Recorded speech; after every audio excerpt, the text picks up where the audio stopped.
सीधे चलते हैं रांची, जहां पर उपराष्ट्रपति वेंकैया नायडू एक कार्यक्रम में शिरकत कर रहे हैं। तभी उसको स्मार्ट सिटी का दर्जा देना चाहिए, ऐसा प्रधानमंत्री ने कहा।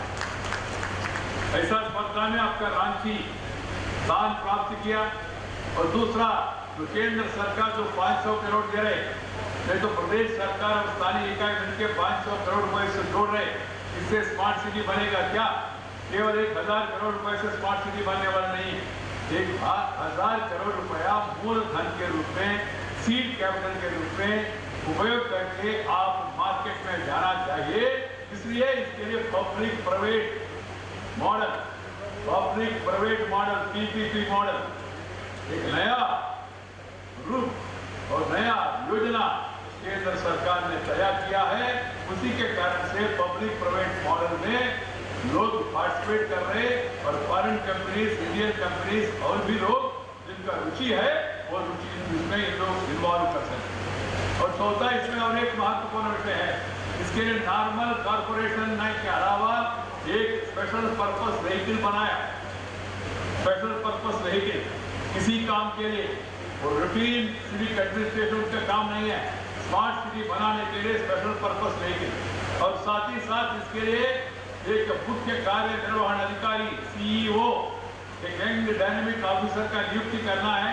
मैं आज समीक्षा किया और मुख्यमंत्री को कहा आने वाले एक हफ्ते में सीईओ का नियुक्ति होना चाहिए, क्योंकि काम आगे बढ़े। इसके लिए सीईओ का नियुक्ति बहुत जरूरी है। 90 शहरों को देश भर में ये अभी तक ये स्मार्ट सिटी का दायित्व मिला है।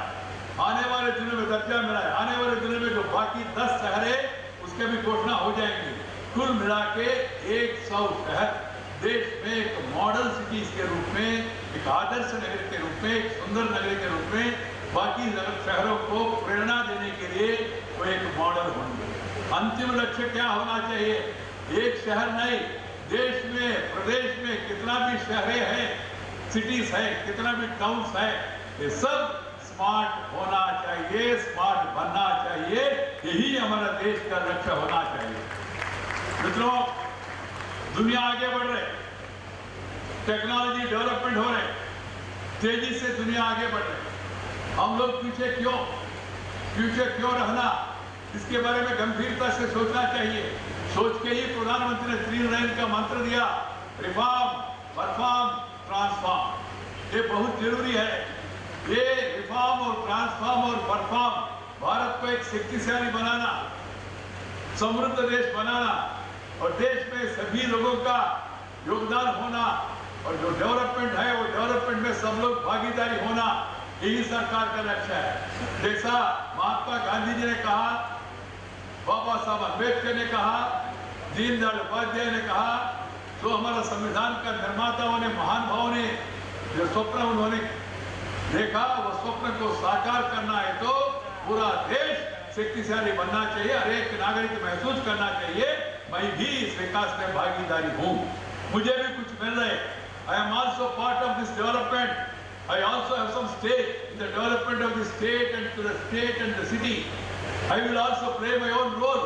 इसलिए इस सिस्टम को सक्सेसफुल होने के लिए प्रमुख भागीदारी, जनता का भागीदारी, पीपल्स इन्वॉल्वमेंट। उसके लिए ट्रांसपेरेंसी चाहिए, पारदर्शिता। ये सफल होने के लिए जवाबदेही होना चाहिए, सिस्टम में अकाउंटेबिलिटी होना चाहिए। ये बहुत जरूरी है, तभी लोग इसमें भागीदारी होंगे। और साथ ही साथ मित्रों, मैं और एक विषय बताना चाहता हूँ। अभी तक हमारा देश में पंचायत हो, नगर पालिका हो, हमेशा क्या होते थे? ऊपर देखते, नगर पालिका, mayor, municipal chairman, panchayat sarpanch, collector के वोट देखते थे, सर पैसा। कलेक्टर स्टेट गवर्नमेंट के वोट देखते थे, फाइनेंस मिनिस्टर के वोट, फाइनेंस मिनिस्टर मुख्यमंत्री के वोट देखते थे, और मुख्यमंत्री केंद्र वित्त मंत्री के वोट, केंद्र वित्त मंत्री प्रधानमंत्री के वोट, और प्रधानमंत्री वर्ल्ड बैंक, एडीबी, IMF। वहां देखना है क्या? अंतर्मुखी होके हम लोग भी साधन जुटाना है।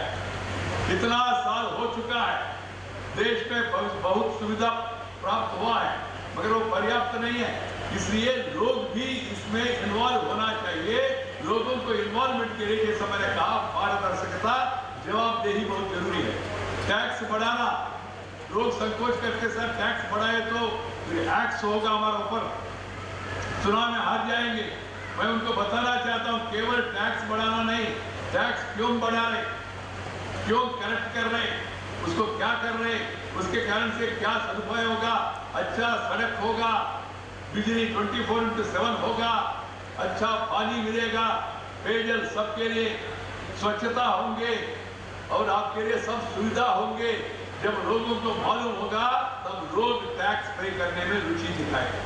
मित्रों, मैं बताना चाहता हूं, मैं उस मंत्रिमंडल में मंत्री था श्रीमान अटल बिहारी वाजपेयी जी के जमाने में, जब वाजपेयी जी ने प्रपोज किया राष्ट्रीय राजमार्ग निर्माण करने का, उस समय गोल्डन क्वाड्रिलेटरल का कुछ लोगों ने उसका आलोचना किया, सर सड़क बना के फिर टैक्स कलेक्ट करे तो लोग कैसा इसको सहन करेंगे।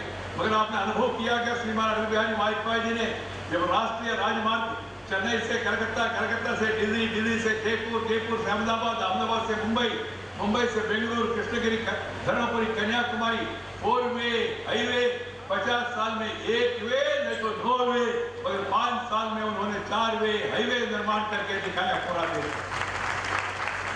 4 वे हाईवे के निर्माण के कारण से, राष्ट्रीय राजमार्ग के निर्माण के कारण से कितना परिवर्तन आया, कितना विकास हुआ, आप लोग खुद अनुभव कर रहे हैं। और साथ ही साथ प्रधानमंत्री ने उस समय, मैं उस समय मंत्री था, ग्रामीण विकास मंत्री, उस समय भी चर्चा हुआ सर कनेक्टिविटी बहुत जरूरी है। वाजपेयी जी ने air connectivity, rail connectivity, highway connectivity, tele connectivity, television connectivity, post connectivity, political connectivity भी दिया देश के लिए, सभी पार्टियों को एक साथ जोड़ा है। और उसी समय चर्चा हुआ, मैं ग्रामीण विकास मंत्री था, मुझे एक आइडिया आया और प्रधानमंत्री को से मैंने शेयर किया, सर राष्ट्रीय राजमार्ग ठीक है, बहुत जरूरी है, मगर गांव में भी सड़क चाहिए। तो गांव में सड़क का काम पंचायत का है, म्युनिसिपालिटी का है, उनके पास पैसा है नहीं, इसलिए उन्होंने सोचा नहीं। इतना साल में बाद भी ग्रामीण इलाके में सड़क का व्यवस्था ठीक नहीं हो पाया। मगर उस समय श्रीमान अटल बिहारी वाजपेयी जी ने मेरा सुझाव को स्वीकार किया। पहले थोड़ा संकोच कर रहे थे, वित्त मंत्री ने संकोच किया, मंत्रियों ने संकोच किया, सर राष्ट्रीय राजमार्ग में आप टोल टैक्स लगाए तो लोग पे करेंगे, वाहन जाने वाले हेवी व्हीकल्स, प्राइवेट व्हीकल्स वगैरह, मगर स्थानीय इलाके में सड़क के ऊपर आप टैक्स नहीं लगा सकते, पैसा कैसा वापस आएगा? तो ये तो वेबल नहीं है। तो मैंने कहा वेबल नहीं है तो भाई गांव भी देश में भाग है। महात्मा गांधी ने कहा राम राज्य के बिना राम राज्य अधूरा है। He said राम राज्य is incomplete without gram Raj, because India lives in villages। Bharat गांव में रहते हैं, एग्रीकल्चर हमारा बेसिक कल्चर है इस देश का, इसलिए किसानों का, गांव में रहने वाले लोगों का भी देखभाल करना हमारा कर्तव्य बनता है।